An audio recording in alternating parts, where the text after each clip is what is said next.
আচার্য পলাশ মায়াংতন্ত্রের জগতে সবাইকে স্বাগত জানাই। সৃষ্টি টিভির পর্দায় হাজির হয়ে গেছি ফোন ইন লাইভ অনুষ্ঠানে। যারা যারা সরাসরি ফোন করতে চাইছেন, দেখুন সৃষ্টি টিভির পর্দায় একটি নাম্বার যাচ্ছে, দুটি নাম্বার, তাতে ফোন করতে পারেন, আমার সাথে সরাসরি কথা হবে। আর দুটি বুকিং নাম্বার, কন্ট্যাক্ট নাম্বার 9836955534 এবং 9836396305। আমার নিজস্ব বাসগৃহ উত্তর কলকাতার শ্যামবাজার, কলকাতা স্টেশনের কাছে আরজিকর হসপিটাল, সেখানে আমার নিজস্ব বাসগৃহ। সেখানে মঙ্গলবার, শনিবার এবং রবিবার দিন পাবেন সেখানে। এছাড়াও যে সমস্ত অন্যান্য চেম্বারগুলো ষান্মাসিক রয়েছে, ব্যারাকপুর হচ্ছে বুধবার দিন এবং হাওড়া ময়দান শুক্রবার দিন পাবেন আমাকে, যথাক্রমে বুধবার দিন ব্যারাকপুর এবং শুক্রবার হাওড়া ময়দান। এছাড়াও 24শে আগস্ট পেয়ে যাবেন মেচেদাতে, আর 31শে আগস্ট পাবেন বর্ধমানে। 24শে আগস্ট পেয়ে যাবেন মেচেদাতে এবং 31শে আগস্ট পেয়ে যাবেন বর্ধমানে। আর 1 এবং 2রা সেপ্টেম্বর দুদিন ব্যাপী তারাপীঠ মহাশ্মশানে কৌশী অমাবস্যায় মহাযজ্ঞ হবে এই মায়াংতন্ত্রে। কেন দুদিন ব্যাপী আমার মহাযজ্ঞ হয়? কারণ এত কাজের প্রেশার থাকে আমার তারাপীঠ মহাশ্মশানে কৌশী অমাবস্যায়, যার জন্য আমার কাজটা একদিনে করলে প্রত্যেকটা ব্যক্তির কাজ ধরে ধরে করতে পারবো না। ধরুন আমি বাস জোগাড় করে, লোকজন সব সরঞ্জাম জোগাড় করে 500 জন লোককে গিয়ে তারাপীঠ শ্মশানে যজ্ঞ করলাম, কিন্তু 500 জনের যজ্ঞ নিজে হাতে কি একদিনে করা সম্ভব একজন ব্যক্তির পক্ষে? নিশ্চয় নয়। তাহলে সেক্ষেত্রে আমি দুদিনটাকেই বেছে নিই, যে কিছু ব্যক্তির প্রথম দিনের কাজ হবে আবার হাতে ধরে, আবার কিছু ব্যক্তির দ্বিতীয় দিনের কাজ হবে হাতে ধরে, কিন্তু প্রত্যেকটা ব্যক্তির দুদিন ব্যাপী কাজ চলবে। কারণ এই যে কৌশী অমাবস্যা, এই কৌশী অমাবস্যা যে নক্ষত্রযুক্ত যোগ, এই মহানিশা এবং বার যুক্ত, সেটা মঘা নক্ষত্র সোমবার যুক্ত মহানিশায়।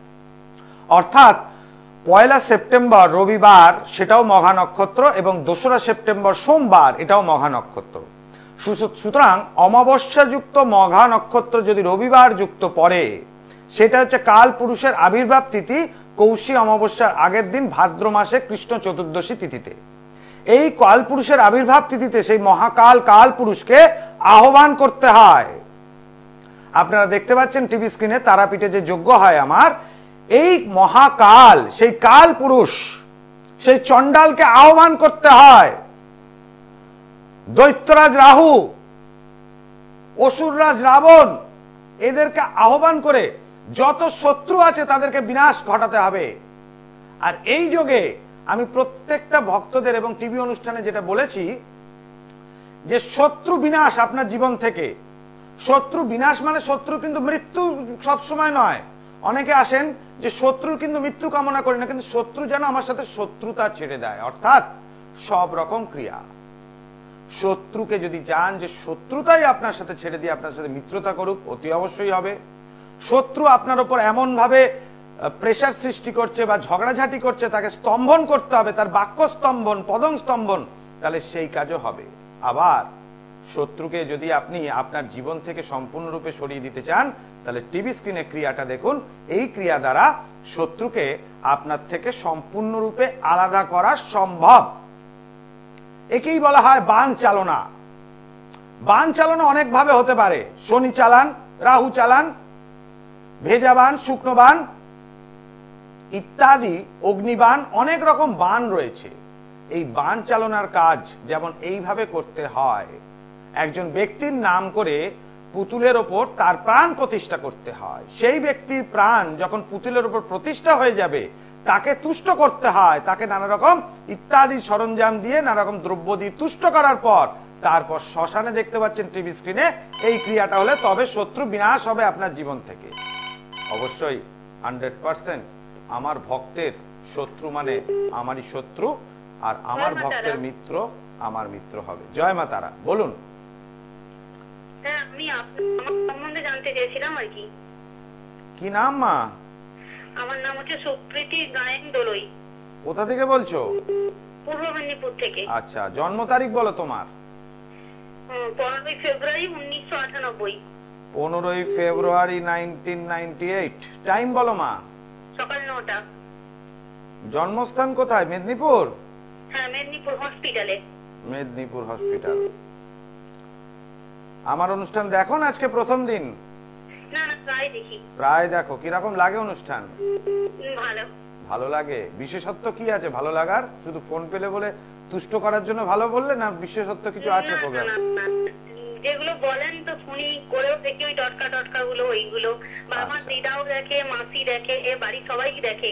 আমার একটু কম দেখা হয় কাজের জন্য, আচ্ছা, কিন্তু বাড়ির মানে বয়স্করা একটু বেশি দেখে। কি কাজ করো তুমি?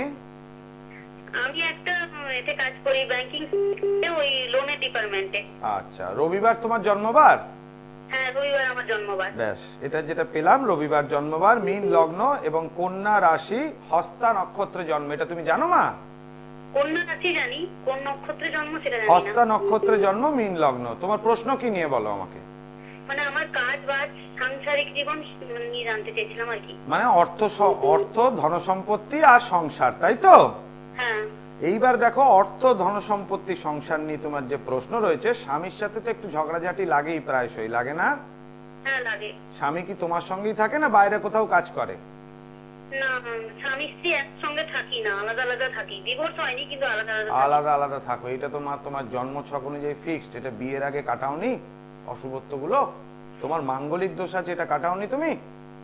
এটা তো আমি জানি না, এবারে আমার মা বাবা জানবে। আমার মা নেই, অনেক ছোটবেলায় মারা গেছে। মাঙ্গলিক দোষ রয়েছে, গ্রহণ দোষ রয়েছে। তোমার দুরকম গ্রহণ দোষ রয়েছে, সূর্য গ্রহণ এবং চন্দ্র গ্রহণ। সূর্য গ্রহণ মানে দিনের বেলা সূর্য থাকে আকাশে, আর রাত্রিবেলা চন্দ্র থাকে, তাই না?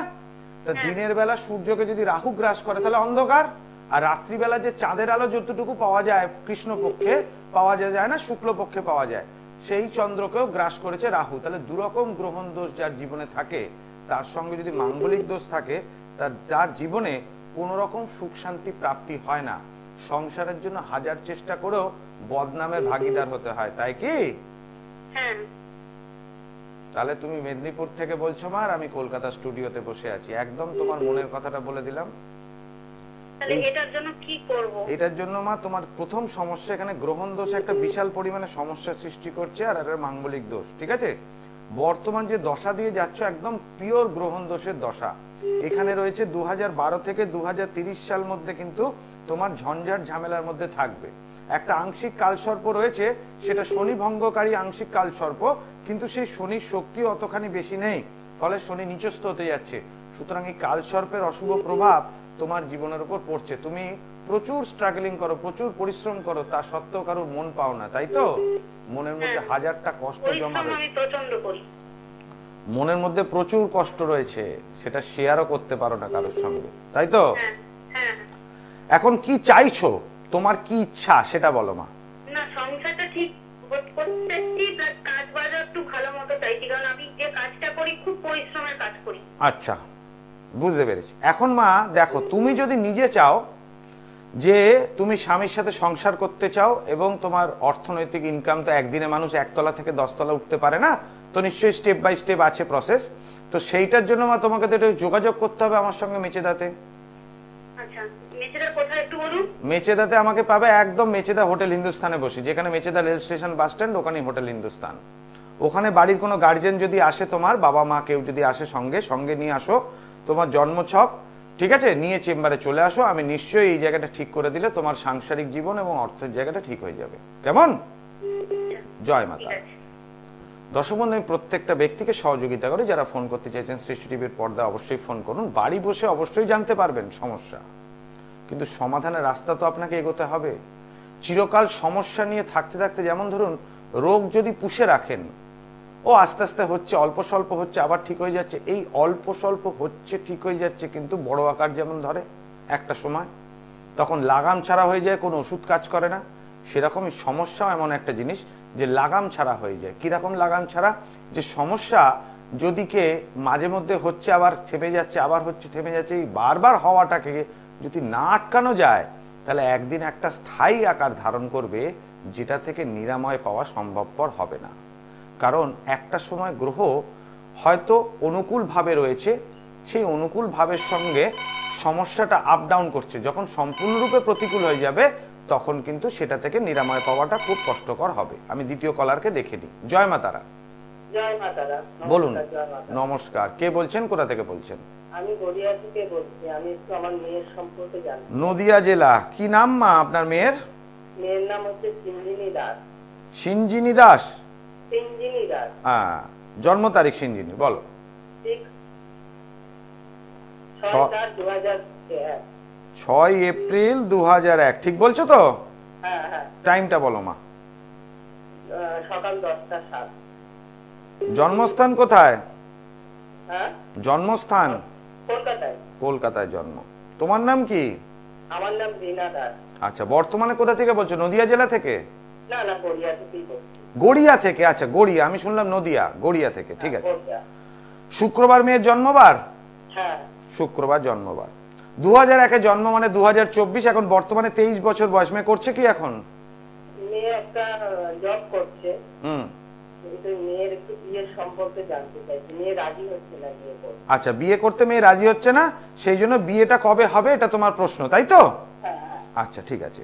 মেয়ের জন্মবারটা আশা করি বলে দিয়েছি, শুনেছো তাই তো? হ্যাঁ। ওর যেটা দেখতে পাচ্ছি মা, মিথুন লগ্ন এবং সিংহ রাশি, ঠিক আছে? মিথুন লগ্ন, সিংহ রাশি এবং পূর্ব ফাল্গুনী নক্ষত্র অনুযায়ী এইসব জাতক জাতিকারা বিয়েতে একটু অনীহা সৃষ্টি করে। মিথুন লগ্ন, সিংহ রাশি, পূর্ব ফাল্গুনী নক্ষত্রের মেয়েরা একটু বিয়েতে একটু খটখটি থাকে, বিয়ে করতে চায় না। ওদের মনের মধ্যে ইচ্ছে থাকে যে প্রেম করে বিয়ে করব, যাকে পছন্দ হবে। নাকটা খুব উঁচু, তাই না? হ্যাঁ হ্যাঁ হ্যাঁ। তাহলে নাক উঁচু এটাও বলে দিলাম মেয়ের। এইবার মা, মেয়ে তো খুব এনার্জেটিক, পরিশ্রমী মেয়ে, ভালো। দ্বাদশ ভাবটা পীড়িত হয়েছে বৃহস্পতি শনি একত্রিত ভাবে থাকাতে, দ্বাদশ ভাবের ওপর বৃহস্পতি শনি যুক্ত হওয়াতে বিবাহে একটা অনীহা সৃষ্টি হয়। বৃহস্পতি এবং মঙ্গল গ্রহটা হচ্ছে বিবাহকারক গ্রহ, ঠিক আছে? এখানে মঙ্গল গ্রহ লগ্ন সাপেক্ষে ষষ্ঠ ভাবে থাকাতে এবং রাশি সাপেক্ষে চতুর্থ ভাবে থাকাতে একটা মাঙ্গলিক দোষ সৃষ্টি করলো। এই মাঙ্গলিক দোষটা কিন্তু বিবাহ মানে বাড়ি ছেড়ে অন্য কোথাও গিয়ে বসবাস করাটা ওর পক্ষে সুবিধাজনক হবে না বলেই ও প্রথমত বিয়েতে পিছোচ্ছে, ফার্স্ট। দ্বিতীয়ত, স্বামীর সাথে একটু বনিবনা নিয়ে সম্পর্কে খটাখটি থাকাতে, বৃহস্পতিটা শনিযুক্ত হওয়াতে একটা মানসিকভাবে ওর এটাতে একটা অনীহা সৃষ্টি হয়েছে বিয়েতে। এবং মেয়ের মাথাও তো গরম খুব, তাই না? হ্যাঁ হ্যাঁ, চট করে রেখে যায়। বিবাহিত জীবন কিন্তু খুব ভালো নয়, কারণ সপ্তম পতি দ্বাদশে রয়েছে, সপ্তম ভাবে কেতু রয়েছে এবং মাঙ্গলিক দোষ থাকাতে এটা ডিভোর্সের হরস্কোপ বলে মা। অন্যদিকে রবি এবং শুক্র একত্রিত ভাবে দারিদ্র যোগ হওয়াতে সেইটা দশম ভাবে অর্থাৎ কর্মস্থানে থাকাতে বুধ যুক্ত অবস্থায়, বুধ ওখানে নিচস্থ ফল দিচ্ছে। সুতরাং এখানে দেখা গেল চাকরি যেখানে করছে, চাকরি ওরিয়েন্টেড কাজ নিয়েও সারা জীবন থাকতে চাইছে এবং ওটাতেই ও আবদ্ধ হয়ে যাবে, তাই না? তোমার কি মনে হয়? ওইটাই চাই ও, সবসময় তাই বলে। তাহলে এই দারিদ্র যোগটা কাটাতে হবে, নইলে চাকরি থেকে মনটা বিয়ের দিকে ঘুরবে না। মাঙ্গলিক দোষ কাটাতে হবে। এর সঙ্গে সঙ্গে ওর যে একটা রাহু এবং কেতুর লগ্ন এবং সপ্তমপতি দ্বাদশে শনি যুক্ত অবস্থায় থাকাতে পিওর ডিভোর্সের চক। সুতরাং এর জন্য তো মা একটু যোগাযোগ করতে হবে, নাহলে ঠিক করা যাবে না মেয়ের জায়গাটা, কেমন? সেক্ষেত্রে তুমি বাড়ি কারোর সাথে আলোচনা করে, মেয়ে না আসতে চাইলে মেয়ের এক কপি ছবি নিয়ে আমার সাথে চেম্বার দেখা করবে, কেমন? জয় মা তারা। দর্শক বন্ধু, প্রত্যেককে গাইড করার উদ্দেশ্য আমার, এবং গাইডের যদি জায়গা এখানে থাকে যে মেয়েটির যদি ঠিক করা সম্ভব, তাহলে অবশ্যই আমি বলে দিই যে যোগাযোগ করার জন্য। আর যাদের ক্ষেত্রে দেখি যে এটা ঠিক হবে না বা তাদের খুব একটা ইচ্ছে নেই, তাহলে যে রকম ভাবে হোক ছেড়ে দিই। তবে একটা কথা মনে রাখতে হবে, যে আমার প্রেডিকশন থাকে, এই যে বিচার, এই বিচারটা একদম নির্ভুল থাকে। যতই সংক্ষেপে বিচার করি টিভি অনুষ্ঠানে, একদম স্পেসিফিক এবং নির্ভুল। এই যে ধারণ ছাড়া প্রতিকার বলি, অনেকে বলেন যে পড়ানো যাবে না, আমার মেয়ে কিছু পড়বে না, আমার ছেলে কিছু পড়বে না, আমার স্বামী কিছু পড়বে না। এই যে যজ্ঞতে আমি ক্রিয়া করি, এই যে ক্রিয়া, যে ব্যক্তির শুভ ক্রিয়া করতে হবে, অর্থাৎ অশুভত্বটাকে কাটিয়ে শুভ ক্রিয়া করতে হবে, সেই ব্যক্তির এক কপি ছবি লাগবে। এবং সেই ছবির ওপর যদি ক্রিয়া করা যায় বলি দিয়ে, তাহলে তার শরীর থেকে অশুভ আত্মাটাকে টেনে বার করে নিতে হবে। যে নেগেটিভ এনার্জি, এই যে আগের কলারটি ছিল, বিবাহেতে অনীহা, চাকরির দিকে একনিষ্ঠ ভাবে মনোনিবেশ, ওই বিবাহের অনীহাটাকে টেনে নিতে হবে। চাকরির জায়গাটা কিছু হবে না, কারণ ওটা রোজগারের জায়গা। বিবাহের অনীহা ইচ্ছাটাকে কেটে দিয়ে দোষগুলোকে কাটাতে হবে, তবে গিয়ে পূর্ণ ফল পাবে। আর এগুলো ধারণ ছাড়া প্রতিকার 100% হয় তারাপীঠ মহাযজ্ঞে। আর অবশ্যই এই যে মঘা নক্ষত্র হচ্ছে কেতুর নক্ষত্র, যে কোনো রকম কাজ সে শুভ হোক বা অশুভ হোক, 100% পূর্ণ সফলতা পাওয়া যাবে এই কৌশী অমাবস্যায় তারাপীঠ মহাশ্মশানে। জয় মা তারা। বলুন, কে বলছেন, কোথা থেকে বলছেন? আমি শিলিগুড়ি থেকে বলছি, মিতালি রাহা। মিতালি লাহা, শিলিগুড়ি থেকে। আচ্ছা, মিতালি রাহা, মিতালি রাহা। হ্যাঁ, আমার বোনের ছেলে আমার কাছে ছোট থেকে থাকে, ওর নাম জয়দীপ পাল। কে সেটা, বোনের ছেলে? হ্যাঁ। আচ্ছা, জয়দীপ পাল, ঠিক আছে। হ্যাঁ হ্যাঁ। ও 9 জন্ম বুধবার 94 তারিখে জন্ম সকাল 7:47 মিনিটে। জন্মস্থান কোথায়? শিলিগুড়ি? জলপাইগুড়ি। জলপাইগুড়ি। বুধবার জন্মবার, তাই তো? বুধবার জন্ম। বুধবার জন্মবার। আমি যেটা দেখতে পাচ্ছি বৃশ্চিক লগ্ন এবং মকর রাশি, উত্তরাষাঢ়া নক্ষত্রে জন্ম। প্রশ্ন কি মা? হ্যাঁ, প্রশ্ন কি নিয়ে? ওর বিয়ের সম্বন্ধে বা ওর জীবনটা একটু জানতে চাচ্ছি। কি জানতে চাইছেন সেটা বলুন। ওর চাকরি বাকরি সম্বন্ধে আর ওর বিবাহিত জীবন। আচ্ছা, চাকরি এবং বিবাহিত জীবন, ঠিক আছে, আমি মেনে নিলাম সবকিছু। প্রথমে এই প্রশ্নের পরিপ্রেক্ষিতে প্রশ্ন, কারণ টিভির টাইমটা খুব শর্ট থাকে, তো ও কি চাকরি করছে এখন? হ্যাঁ, প্রাইভেট সেক্টরে চাকরি করছে। মানে আপনার প্রশ্ন গভর্নমেন্ট চাকরি হবে কি না ওর থেকে বেটার জব হবে, কোনটা আপনার প্রশ্ন? ওটার মধ্যেই হচ্ছে, কেন বেটার অপশন হবে কিনা। বেটার অপশন হবে। আচ্ছা, বিয়ে ওর হয়েছে কি? না, হয়নি। তাহলে বিবাহ দেবেন, সেইটা নিয়ে আপনারা চিন্তা ভাবনা করছেন, তাই তো? সেটা কিরকম হবে? ঠিক আছে। এখন ছেলের কি বিয়েতে মত আছে না ছেলের বিয়েতে মত নেই, আগে সেটা বলুন আমাকে। না, যেহেতু 30+ চলছে, সেটা এখন তো সবাই মতের প্রয়োজন না, ও আছে। আচ্ছা, ঠিক আছে। এইবার আমি যেটা বলি, রাশি লগ্ন অনুযায়ী যেটুকু আমি দেখতে পাচ্ছি মা, প্রথমত কেরিয়ারের জায়গাটা আসি। প্রথম জায়গাটা, দশমপতি রবি সে নিচস্থ হয়ে গিয়ে লগ্ন সাপেক্ষে দ্বাদশে অবস্থান করছে। জন্মস্থান কোথায়? জলপাইগুড়িতে। বর্তমানে আছে কোথায়? শিলিগুড়ি। না, এখন ব্যস্ত আছে। কোথায়? ও চাকরি সূত্রে খেলাটা আছে তো। ফালাকাটাতে আছে। আচ্ছা, ঠিক আছে। তো সেক্ষেত্রে দশমপতি রবি সে নিচস্থ হয়ে যায় বুধ যুক্ত অবস্থায়, এবং রাহু, শুক্র, বৃহস্পতি একত্রিত ভাবে দ্বাদশ ভাবে অবস্থান করাতে এটুকু নির্দেশ করছে। তাহলে ওর কর্মস্থান কিন্তু বাড়ি থেকে দূরে হলে ভালো হবে, কিন্তু কর্মস্থানে হাজার একটা ঝঞ্ঝাট ঝামেলা থাকবে। সুতরাং বাড়ি থেকে দূরে, এটা ভালো লক্ষণ, ঠিক আছে? কিন্তু সেখানে কিন্তু প্রচুর ঝামেলা ঝঞ্ঝাট আছে, তাই না? এখন বোঝা যাচ্ছে না সেরকম কিছু। আচ্ছা, আরেকটা কিন্তু এই বাইরে থাকার জন্য কিন্তু শরীর স্বাস্থ্য কিন্তু দিনকে দিন ভেঙে পড়ছে মা। আচ্ছা, অল্পেতে ঠান্ডা লাগা এবং তার সঙ্গে সঙ্গে রাত জাগার প্রবণতা রয়েছে। যত বয়স বাড়বে তত কিন্তু শরীরের সমস্যা আসবে। প্রথম আসবে পেটের রোগ আসবে, ঠিক আছে? তারপর পেটে একটা অপারেশন হয়েও গেছে অলরেডি। তাহলে মা বলুন, আপনি জলপাইগুড়ি মানে শিলিগুড়ি থেকে বলছেন, আর আমি কলকাতা স্টুডিও, ওর হরোস্কোপ দেখে ডিটেলসটা আমি বলে দিলাম, আপনি বললেন হয়ে গেছে অলরেডি। এখানে মেন সমস্যা ওর বিয়ে বলুন এবং চাকরি বলুন, ওর দ্বাদশ ভাবটা পীড়িত হয়ে গেছে সম্পূর্ণরূপে, এবং লগ্নপতি নিচস্থ হওয়াতে, দ্বাদশ ভাব পীড়িত হওয়াতে, রাশি অধিপতি বক্রী থাকাতে, বর্তমানে শনির সাড়ে সাথী থাকাতে ছেলেটির কোনো কিছুতেই ভালো হচ্ছে না। যেটা চলছে মধ্যম প্রকার ঈশ্বরের কৃপায়। এখানে দ্বাদশ ভাব যদি ঠিক না করা যায়, দ্বাদশ থেকে আমরা কি কি দেখি? 12th হাউস থেকে, ভালো করে বুঝতে হবে মা। 12th হাউস থেকে আমরা কি কি দেখি? প্রথমতে 12th হাউস থেকে দেখি আমাদের বিদেশে যাত্রা, ঠিক আছে? নাম্বার 2 ব্যয় অর্থাৎ এক্সপেন্স। নাম্বার 3 অপারেশন যোগ। নাম্বার 4 স্বামী স্ত্রীর মধ্যে ফিজিক্যাল রিলেশন। নাম্বার 5 সাকসেসের, মানে 12th হাউস হচ্ছে সাকসেসের সেকেন্ড, অর্থাৎ সে ধন সম্পত্তি অর্জন করবে কোথা থেকে। ওর হরোস্কোপ অনুযায়ী যেটুকু পাচ্ছি, লগ্নপতি নিচস্থ হয়ে যাওয়াতে, রাশির সাথে সরাসরি কানেক্ট হওয়াতে এবং দ্বাদশ ভাবটা স্ট্রং হয়ে যাওয়া থেকে বাড়ি থেকে দূরে জীবনে সফলতা, বিয়ে, সাকসেস সবকিছু আছে, কিন্তু হেলথ প্রবলেম থাকবে। এইটা যদি 12th হাউসকে ঠিক না করা যায়, এবং দ্বাদশপতি বক্রী থাকাতে একটা দারিদ্র যোগের সৃষ্টি হয়েছে, ফলে মা এই জায়গাটা ছেলেটা সবকিছু হয়েও একটা জায়গায় কাঙাল থেকে যাবে। বিয়ে হয়েও সাংসারিক শান্তি আসবে না, শরীর আস্তে আস্তে ভাঙবে। অল্প বয়সেই, ধরুন 40-45 বয়সেই এমন অবস্থা হয়ে যাবে পেটের গন্ডগোল, লোকে ওকে 55-60 বছরের লোক মনে করবে। ও কর্মক্ষমতা কমে যাবে। এই জায়গাটা মা ফেলে রাখা ঠিক না। এমনি হরোস্কোপ ভালো, বর্তমান সময়টা খারাপ, আর 12th হাউস ঠিক করে দিলে ও ঠিক হয়ে যাবে। কেমন? এর জন্য একটু যোগাযোগ করতে হবে মা। হ্যাঁ, চালান, বিয়ের কথাবার্তা চালান, কোনো সমস্যা নেই। তবে এইটাকে কাটিয়ে কিন্তু বিয়ে দিন, ঠিক আছে? মেয়ের কিন্তু এখানে দেখতে পাচ্ছি একটা মাঙ্গলিক দোষ রয়েছে ছেলের, ঠিক আছে? সুতরাং মাঙ্গলিক দোষটা কাটিয়ে বিয়ে দিতে হবে। মঙ্গল নিচস্থ, আর বর্তমান যে সময় যখন কথাবার্তা চলছে একবার দেখে নি।